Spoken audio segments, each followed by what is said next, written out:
Hello friends, गुरी web developer channel में आपका स्वागत है। आज हम इस वीडियो में पीएचपी एरे को सॉर्ट करने के बारे में पढ़ने वाले हैं। किस प्रकार अपने एरे को सॉर्ट कर सकते हैं और कौन कौन से अपने पास फंक्शन आते हैं एरे को सॉर्ट करने के लिए। तो चलिए चलते हैं विजुअल स्टूडियो कोड में और प्रैक्टिकल रूप से समझते हैं इनको। तो सबसे पहले अपने इंडेक्सिंग एक एरे बना लेते हैं। तो इंडेक्सिंग एरे को अपने सॉर्ट करेंगे। अभी ए नाम का मैं वेरिएबल बनाऊँगा और इसके अंदर मैं एरे बना लेते हैं और इसके अंदर मैं रैंडम वैल्यू दे देता हूँ, न्यूमेरिक वैल्यू दूंगा मैं।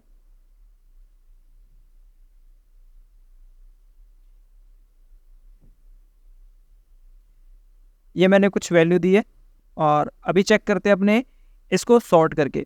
तो सबसे पहले मैं इसको प्रिंट करवा लेता हूँ। तो मैं लिखता हूँ प्रिंट अंडरस्कोर आर और इसके अंदर मेरे को एरे प्रिंट करवा लेना है, डॉलर ए लिखता हूँ। अभी चेक करते हैं तो यहाँ मेरे पास एरे आ रहा है। मैं एरे को सही स्ट्रक्चर में शो करवाने के लिए यहाँ प्री टैग लिख देता हूँ और अभी चेक करते हैं तो यहाँ मेरे डेटा आ रहा है, पर ये बिल्कुल भी सॉर्ट नहीं है। जैसा कि अपनों ने एरे बनाया था उस टाइम जो वैल्यू दी है वैसा के वैसा आ रहा है।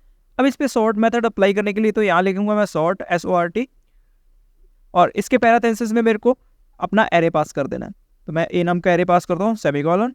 अभी चेक करता हूँ तो ये देखिए ये सॉर्ट हो चुका है। असेंडिंग ऑर्डर में ये सॉर्ट हो चुका है।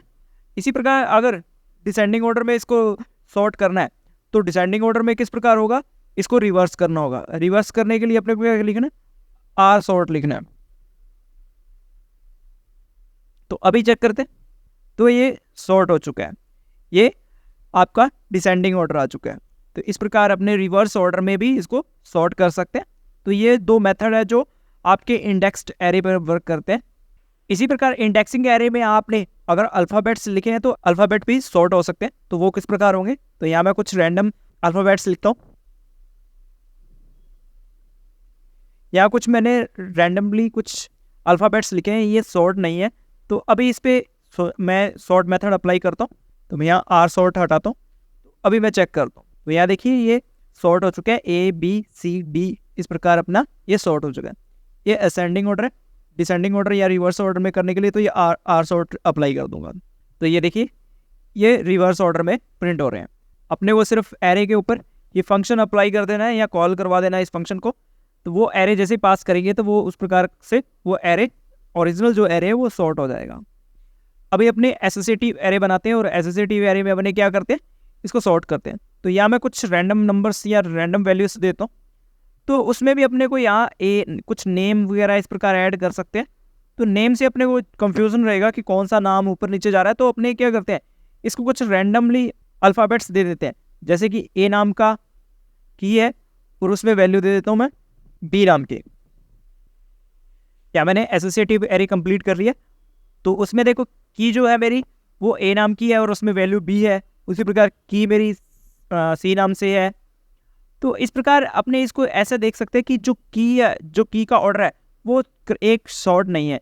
तो वो कैसे सॉर्ट नहीं है, ए के बाद सी आ रहा है, फिर बी आ रहा है, फिर डी आ रहा है। उसी प्रकार वैल्यू भी सॉर्ट नहीं है। तो अपने इनको भी किसी अकॉर्डिंग सेट कर सकते हैं। या तो अपने की के अकॉर्डिंग सेट इसको सॉर्ट करेंगे और या इसकी वैल्यू के अकॉर्डिंग। तो वो किस प्रकार सॉर्ट कर सकते हैं, उसके लिए अपने पास मेथड्स आते हैं। तो एक आता है अपने पास ए सॉर्ट और एक आता है के सॉर्ट।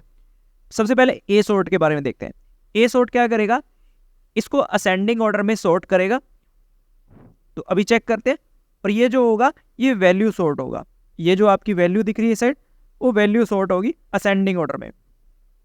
रिफ्रेश करता हूँ, देखिए A B C और D ये वैल्यू जो थी ये सॉर्ट हो चुकी है। अगर इसको रिवर्स ऑर्डर करना है तो AR सॉर्ट लिखना पड़ेगा आपको। तो यह देखिए DCBA इसको रिवर्स ऑर्डर में कर दिया इसने। इसी प्रकार आपके पास आता है की के लिए। तो उसके लिए आपको लिखना होता है के सॉर्ट। की सॉर्ट करने के लिए आपको लिखना है के सॉर्ट। तो मैं रिफ्रेश करता हूँ तो A B C और D ये सॉर्ट हो चुका है। उसके अकॉर्डिंग आपकी वैल्यू रहेगी। पर आपने की के लिए अप्लाई किया तो की आपकी सॉर्ट हो चुकी है। तो अगर की को रिवर्स ऑर्डर में करना है तो KR सॉर्ट आपको लिखना होगा। तो याद देखिए ये रिवर्स ऑर्डर में इसकी जो की है वो सॉर्ट हो चुकी है। इस प्रकार अपने सॉर्ट कर सकते हैं। अगर इसमें एक नंबर रहते हैं तो नंबर भी आपके सॉर्ट हो जाएंगे। तो मैं यहाँ लिखता हूँ 1 3 4 और 2।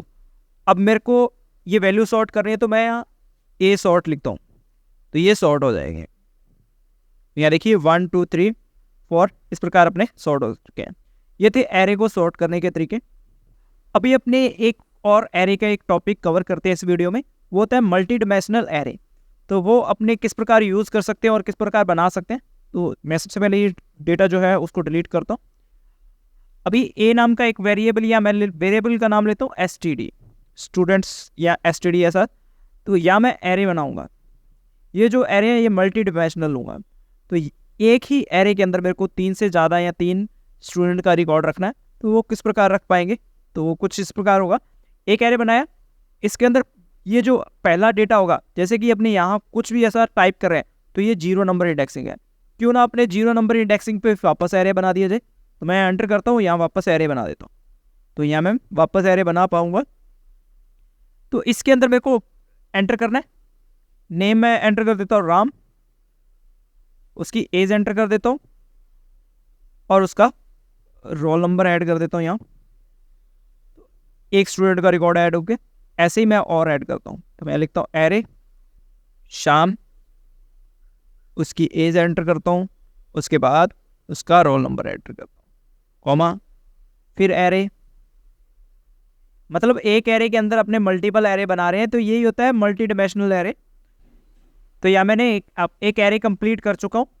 अब इस एरे की अगर स्ट्रक्चर मैं चेक करूँगा तो मैं यहाँ एको करवा देता हूँ, या सॉरी प्रिंट करवाऊँगा, प्रिंट अंडरस्कोर आर का यूज़ करूँगा मैं, क्योंकि एको में ये डेटा शो नहीं हो पाएगा। ये सिर्फ इतना लिखा आ जाएगा कि ये क्या एरे है। तो मैं यहाँ $STD लिखता हूँ और अभी चेक करते हैं। तो यहाँ देखिए मेरे पास एरे बना हुआ है। एक देखिए बाहर एरे है और उसके अंदर फिर 0 नंबरिंग पे एक और एरे है। 0 नंबर इंडेक्सिंग पे एरे उसके पास डेटा है, फिर नंबर 1 पे एक एरे है उसके पास डेटा है, नंबर 2 के पास एक डेटा है, नंबर 3 जो ये अपने 4 डेटा है वो अपने अलग अलग इंडेक्सिंग पे अलग अलग एरे बना है। अब अपने किसी भी एरे को टारगेट करते हुए कोई भी वैल्यू निकालना हो तो निकाल सकते हैं। वो कैसे, तो वो पॉसिबल है कुछ इस प्रकार है। तो मैं यहाँ एको करता हूँ। एको में मान लो कि मेरे को डेटा निकालना है, ये सोहन का नाम निकालना है, तो कैसे निकाल पाऊंगा। तो मेरे को यहाँ लिखना है $STD, उसके अंदर कौन सा डेटा निकालना है उसके पहले तो अपने उस एरे के पास जाना पड़ेगा। मेरा 3 नंबर इंडेक्सिंग पे वो एरे, तो मैं यहाँ 3 टाइप करूँगा। अब मेरा एरे आ चुका है, ये जो एरे है ये पूरा कंप्लीट आ चुका है। अगर मैं इसको प्रिंट ऐसे करवा के देखता हूँ तो यहाँ देखता हूँ, मैं इसके आगे लिख देता हूँ एक बार के लिए और मैं यहाँ लिखता हूँ 3। तो अभी एक बार चेक करो, इतने करने से मेरा क्या होगा। ये देखिए एक एरे आ चुका है, वार्निंग आई है क्योंकि अपने एको करवा रहे हैं। तो यहाँ देखिए मैं उस एरे तक पहुँच चुका हूँ। इस प्रकार अपने किसी भी मल्टीपल डिमेंशनल एरे के अंदर किसी भी एक एरे तक पहुँच सकते हैं। तो मैं इसको एक बार वापस ठीक करता हूँ। अब इसके अंदर 0 नंबर इंडेक्सिंग पे मेरा नाम स्टोर है तो वो भी निकाल सकता हूँ। तो मैं ऐसे एरे के अंदर अब आगे पहुँच चुका हूँ, एरे के अंदर भी वैल्यू निकाल पा रहा हूँ। तब नीचे चलते हैं तो देखिए सोहन मिल रहा है। ऐसे ही अपने क्या करते हैं, जो शाम नाम का एक स्टूडेंट है उसका रोल नंबर निकालना है तो वो कैसे निकाल पाएंगे। शाम जो स्टूडेंट है वो 1 नंबर इंडेक्सिंग पे, तो मैं 1 नंबर टाइप करता हूँ यहाँ और इसके बाद फिर एक मेरे को स्क्वायर ब्रैकेट्स लेने हैं और इसके अंदर मेरे को वो वैल्यू देनी है जो वैल्यू अपने निकाल रहे हैं। तो मैं यहाँ वैल्यू निकाल रहा हूँ रोल नंबर की, तो उसका इंडेक्सिंग नंबर 2 है, तो मैं यहाँ 2 टाइप करता हूँ और अभी चेक करते हैं इसको। तो यहाँ देखिए मेरे पास 102 उसका रिकॉर्ड यहाँ मिल रहा है मुझे। ऐसे मैं किसी भी एक डेटा को टारगेट कर सकता हूँ। अगर मैं चाहूँ कि इसे एक लूप की मदद से प्रिंट करवाना है तो वो कैसे पॉसिबल है वो चेक करिए। तो सबसे पहले चलते हैं यहाँ मैं फॉर ईच लूप लगाता हूँ। तो यहाँ मैं लिख देता हूँ $STD, ये अपने को डेटा देगा एज, मैं ले लेता हूँ x नाम के वेरिएबल में। ये जो मुझे डेटा देगा x नाम में, ये एक एक करके एरे देगा। फिर अब मुझे एरे के अंदर से भी वापस डेटा निकालना है तो मैं वापस फॉर ईच लूप चला दूंगा। अब मैं किस पे चलाऊंगा, x पे, $x एज, मैं यहाँ $i ले लेता हूँ वेरिएबल। अभी जो i के पास आएगी वो वैल्यू आएगी, तो मैं कुछ इस प्रकार इसको प्रिंट करवा सकता हूँ। तो मैं यहाँ लिख देता हूँ li और यहाँ इसके आगे प्लस करवा देता हूँ $i और इसके आगे फिर वापस li को क्लोज कर देता हूँ कुछ इस प्रकार, सेमीकोलन ऐड करता हूँ और अभी अपने इसको रिफ्रेश करके देखते हैं। तो यहाँ देखिए मेरा जितने भी एरे थे उसके अंदर का सभी का डेटा अपने पास मिल रहे हैं। तो मैं ऐसे टारगेट कर सकता हूँ। तो वापस समझ लीजिए मैंने क्या किया, मेरे पास मल्टी डिमेंशनल एरे था, तो पहले मैंने मल्टी डिमेंशनल एरे से एक एक करके एरे निकाला एक्स में, एक वाइल जो एक फॉर ईच लूप चला है उसने 1 बाई 1 एक एक करके एक एरे प्रोवाइड करवाया। अब एक एरे आया, फर्स्ट टाइम एरे आया किसमें, एक्स में, तो उसमें से एक एक करके वैल्यू निकाल दी। जब वो उसकी एरे की वैल्यू पूरी हुई तो ये वापस गया और एसटीडी में से दूसरा एरे लेके आया और वो किस में दे दिया, एक्स में।